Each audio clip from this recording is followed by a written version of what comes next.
அன்பார்ந்த தோழர்களே, அனைவருக்கும் வணக்கம்.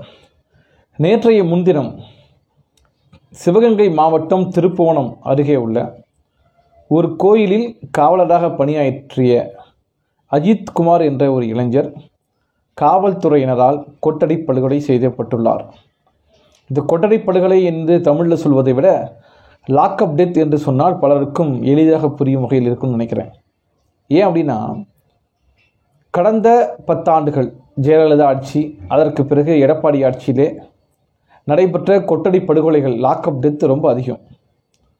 அதற்கு பிறகு பொறுப்பேற்ற தற்போது முதல்வராக இருக்கக்கூடிய மு.க. ஸ்டாலின் தன்னுடைய ஆட்சியிலே அப்படி நடைபெறாது என்று அவர் தன்னுடைய வாக்குறுதிகளில் ஒன்றாக கூறியிருந்தார். ஆனால் நடைபெறுவது என்ன என்பதை பற்றி நாம் பரிசீலிக்க வேண்டும். ஒரு கோயிலில் பணியாளராக இருக்கிறார். அவர் குற்றம் செய்தாரா இல்லையா என்பதெல்லாம் நீதிமன்ற விசாரணைக்கு பிறகு முடிவாக வேண்டிய விஷயம். அதற்கு முன்பாகவே குற்றத்தை ஒப்புக்கொள்ள வேண்டும் என்று சித்திரவதை செய்து, துன்புறுத்தி, அடித்து படுகொலை செய்வது எந்த சட்டத்திலும் எந்த உலகத்திலும் நியாயப்படுத்த முடியாத ஒன்று. அதை இந்த போலீஸ் செய்திருக்குன்னு சொல்ல போனால் அதற்கு பொறுப்பேற்பது யார்? இன்றைக்கு 6 போலீஸ்காரர்களை, காவலர்களை பணி இடைநீக்கம் செய்திருக்கிறது அந்த மாவட்ட காவல் நிர்வாகம். இது மட்டும் தீர்வா? அது ஒரு படுகொலை என்றால் அது படுகொலைதான். காவல் கொட்டடி படுகொலை.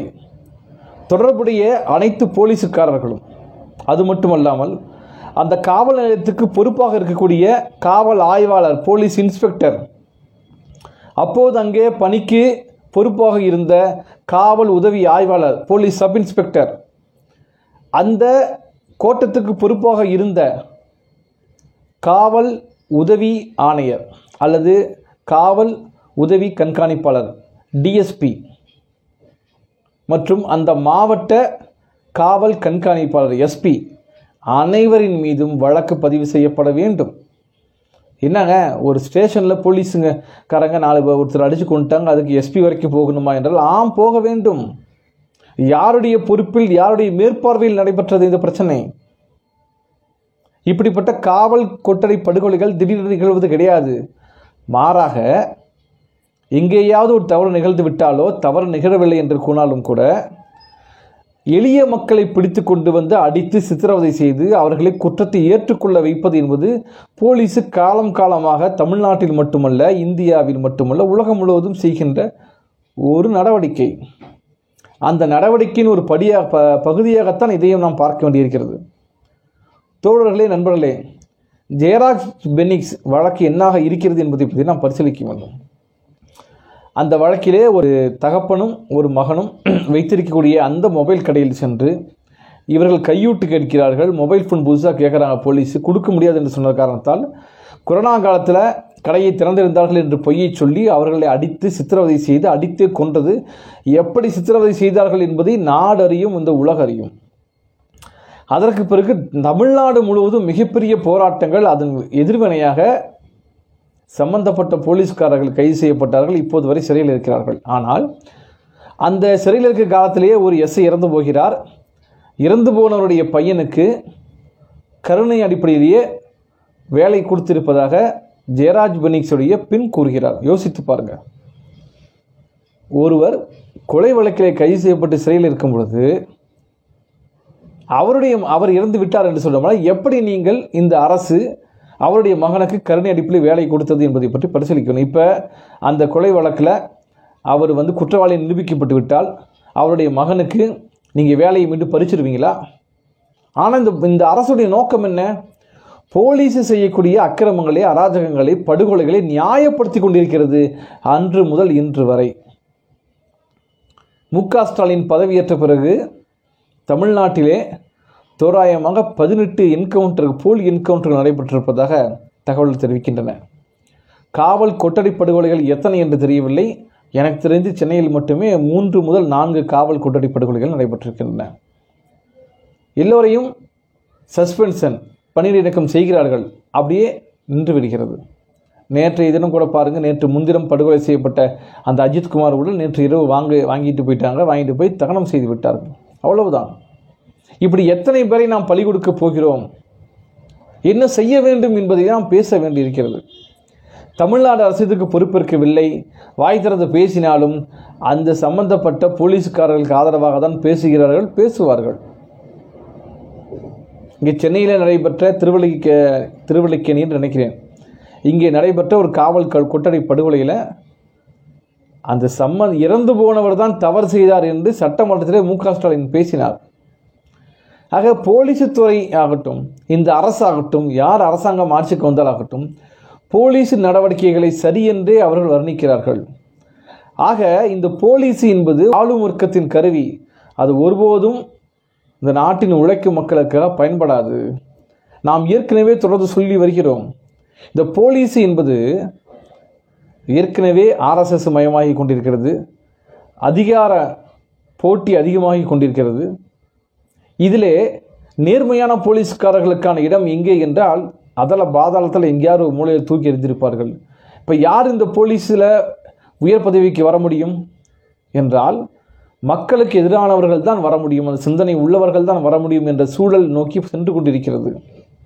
எத்தனையோ போலீஸ்காரர்கள் நேர்மையாக இருந்ததற்காகவே அவர்கள் பழிவாங்கப்பட்டு ஒதுக்கி ஓரம் தள்ளப்பட்டார்கள் என்பதையெல்லாம் நாம் பார்த்திருக்கிறோம். இன்றைக்கு போலீஸ் துறையே எப்படி இருக்கிறது என்று சொன்னால் அது முழுக்க முழுக்க ஒரு கிரிமினல் மயமாக மாறிப்போய் இருக்கிறது என்பதைத்தான் நாம் ஏடிஜிபி ஜெயராம் விஷயத்தில் பார்க்குறோம். ஏடிஜிபி ஜெயராம் தன்னுடைய கார் மூலமாக சில பேரை அனுப்பி ஒரு காதல் விஷயத்தில் பிரிப்பதற்காக வேலை செய்திருக்கிறார். இப்போ எப்படிப்பட்ட கிரிமினல்! அவர் எங்கேயும் பாத்ரூமில் கீழே விழுந்து கை கால்கள் அவருக்கு உடையவில்லை. ஆனால் ஒரு பிக் பாக்கெட் அடித்தாங்க, இன்னும் பல்வேறு வழக்குகள் எளிய மக்களை கொண்டு செல்லும் பொழுது அவர்கள் கை கால்கள் உடைந்து விடுகின்றன. அப்போ மக்கள் மனநிலையை நம்ம புரிஞ்சுக்கணும். இந்த போலீஸ் என்ன செய்கிறாங்கன்னு பார்த்தோம்னா, தவறுகள் செய்யக்கூடியவர்களை கூட்டிகிட்டு போய் கை காலை உடைத்து விட்டு பாத்ரூமில் வலிக்கு விழுந்துட்டாங்கன்னு சொல்லும் பொழுது அப்படி சொல்லி மக்கள் மனதிலே போலீஸின் சித்திரவதையை ஏற்றுக்கொள்வதற்கான அங்கீகாரத்தை பெறுகிறார்கள். அங்கீகாரத்தை பெற்று இன்றைக்கு அவர்கள் படுகொலை நிகழ்த்தியதற்கும் அங்கீகாரம் பெறுகிறார்கள் என்பது முக்கியம். நமக்கு இந்த போலி என்கவுண்டர் ஆகட்டும், இல்லை லாக்அப் டெத், இந்த கொட்டடை படுகொலைகள் ஆகட்டும், இவையில் 99% மட்டுமல்ல 100% பொய்யாகத்தான் இருக்கின்றன என்று பல்வேறு வழக்குகளில் வெளிப்படையாக வந்தது. ஆந்திராவிலே ஒரு பெண் மருத்துவர் பாலியல் பலாத்காரத்துக்கு உள்ளாக்கப்பட்டார். தொடர்புடைய 4 பேர் என்கவுண்டர் செய்யப்பட்டார்கள். என்கவுண்டர் செஞ்ச போலீஸை ஆந்திராவில் மக்கள் அப்படியே செல்கின்ற தெருக்கள் எல்லாம் பூ போட்டு வரவேற்றார்கள். இறுதியாக கண்டறிந்த முடிவு என்ன? 4 பேருக்கும் அந்த பாலியல் வன்புணர்வுக்கும் தொடர்பே கிடையாது. ஆக யாரையோ காப்பாற்ற நீங்கள் போலி என்கவுண்டர் செய்கிறீர்கள். அதே போலத்தான் யாரை மூடி மறைக்க, யாரை காப்பாற்ற இந்த அஜித்குமார் கொலை செய்யப்பட்டார். இப்போ இந்த போலீஸ் என்ற நிறுவனமே இப்படிப்பட்டது தான். ஆக இந்த போலீஸ் நிறுவனத்தை மக்கள் கண்காணிப்பின் கீழ் கொண்டு வர வேண்டும். அதற்காக நாம் போராட வேண்டும். அதை எப்படி சாதிப்பது, எப்படி செய்வது என்பதை பற்றி நாம் பேச வேண்டும். அதெல்லாம் இந்த இப்போது இருக்கக்கூடிய இந்த அரசமைப்பில் சாத்தியமல்ல. மக்கள் அதிகார கழகம் தன்னுடைய கொள்கையிலும் தன்னுடைய உடனடி கடமைகளாகட்டும் தன்னுடைய கோரிக்கைகளை முன்வைப்பது என்னவென்றால், இந்த அரசு கட்டமைப்பை, இந்த அரசு அதிகாரிகள், போலீஸ் அனைவரையுமே நாம் மக்களால் தேர்ந்தெடுக்கப்பட்டவர்களாக மாற்ற வேண்டும் என்பதையும் நாம் முன்வைக்கிறோம்.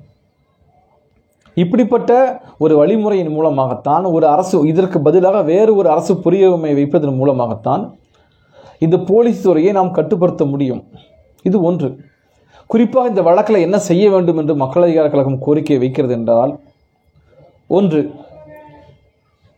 இந்த படுகொலையை செய்த, கொட்டடை படுகொலையை செய்த அனைத்து போலீஸுக்காரர்களும் அவர்களுக்கு தலைமையாக இருக்கக்கூடிய அனைத்து அதிகாரிகளும் கைது செய்யப்பட வேண்டும். அவர்கள் மீது வழக்கு பதிவு செய்யப்பட்டு கைது செய்யப்பட வேண்டும், பணி நீக்கம் செய்யப்பட வேண்டும். 2, கொலை செய்யப்பட்ட அந்த அஜித்குமாருக்கு 1 கோடி ரூபாய் இழப்பீடு வழங்க வேண்டும். அந்த இழப்பீட்டை அரசு கொடுக்கக்கூடாது. மாறாக தொடர்புடைய போலீஸ் அதிகாரிகள், போலீஸுக்காரர்களுடைய சொத்துக்களை பறிமுதல் செய்து கொடுக்க வேண்டும். 3வது, இப்படிப்பட்ட காவல் கொட்டடை படுகொலைகள், காவல் கொட்டடை சித்திரவதைகள் வழக்குகள் பதிவு செய்தால் உடனடியாக அதை விசாரிப்பதற்கென்று தனி சிறப்பு நீதிமன்றங்கள் அமைக்க வேண்டும்.